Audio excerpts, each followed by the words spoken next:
Hello friends, welcome to பிளிஸி நிமாஸ். இன்னைக்கு நம்ம தமிழ் டப்பிங்ல ரிலீஸ் ஆயிருக்க ஹிட்மேன் 2 படம் எப்படி இருக்குன்னு பார்க்க போறோம். வாங்க வீடியோக்குள்ள போகலாம். இந்த படம் பாத்தீங்கன்னா ஒரு ஆக்ஷன் கமர்ஷியல் படமா ரிலீஸ் ஆயிருக்கு. இதோட ஃபர்ஸ்ட் பார்ட் பாத்தீங்கன்னா 2020 ரிலீஸ் ஆயிருந்தது. அந்த படம் ஒரு சூப்பர் ஹிட்டான படமாவே இருந்தது. அதனால அதுக்கு ஒரு சீக்வலா எடுத்திருக்காங்க. இந்த படம் எப்படி இருக்கு அப்படின்றத இந்த வீடியோல பார்க்கலாம். இப்போ இந்த படத்தோட கதையை பத்தி பார்க்கலாம். அதுக்கு முன்னாடி நம்ம சேனல்ல இன்னும் யாரெல்லாம் சப்ஸ்கிரைப் பண்ணலையோ சப்ஸ்கிரைப் பண்ணிக்கோங்க. உங்களுக்கு இந்த வீடியோ பிடிச்சிருந்தா லைக் பண்ணுங்க, கமெண்ட் பண்ணுங்க, ஷேர் பண்ணுங்க. அப்படியே ஹைப் பட்டனும் பிரஸ் பண்ணிக்கோங்க. ஹிட்மேன் 1ல பாத்தீங்கன்னா ஜூன் ஒரு மிகப்பெரிய அசாசினா இருப்பாரு. அவர் எண்ட்ல ரிட்டையர்டும் ஆயிருப்பாரு. இப்போ செகண்ட் பார்ட்ல பாத்தீங்கன்னா அவரு ஒரு வெப்சைட் ஓபன் பண்றாரு. அது மூலியமா அவரோட ஒவ்வொரு ஸ்டோரியும் போஸ்ட் பண்ணிட்டு இருக்காரு. அதுக்கு மிகப்பெரிய வரவேற்பு கிடைக்குது. ஒரு கட்டத்துல பாத்தீங்கன்னா அவர்கிட்ட ஸ்டோரியே இல்லாத மாதிரி ஆயிடுது. ஏன்னா அவர் பண்ண சம்பவத்தை எல்லாத்தையுமே சொல்லி முடிச்சிடுறாரு. ஐயோ, இப்ப எதுவுமே ஸ்டோரி இல்லையே என்னன்னு பார்க்கும்போது சரி திருப்பி ஆரம்பிப்போம் அப்படின்ட்டு அவர் ஆரம்பிக்கிறாரு. அப்படியே அந்த ஸ்டோரி ஃபேமஸ் ஆகுறதுனால அதுல பாதிக்கப்பட்டவங்களுக்கும் தெரிய வருது, நம்ம கதையை எவனோ பணமாக்கிட்டு இருக்காண்டா அப்படின்ட்டு அவங்களும் களத்துல இறங்குறாங்க. அதுக்கப்புறம் இந்த படத்துல என்னென்ன சுவாரஸ்யமான சம்பவங்கள் நடக்குது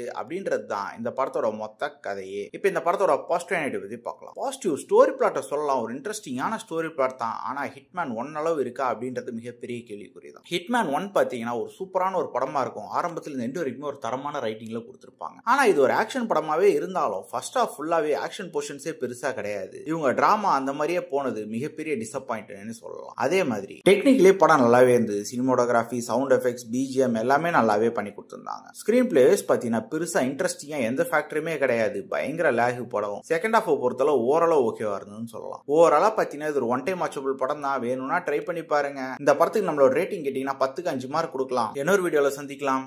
தேங்க்யூ.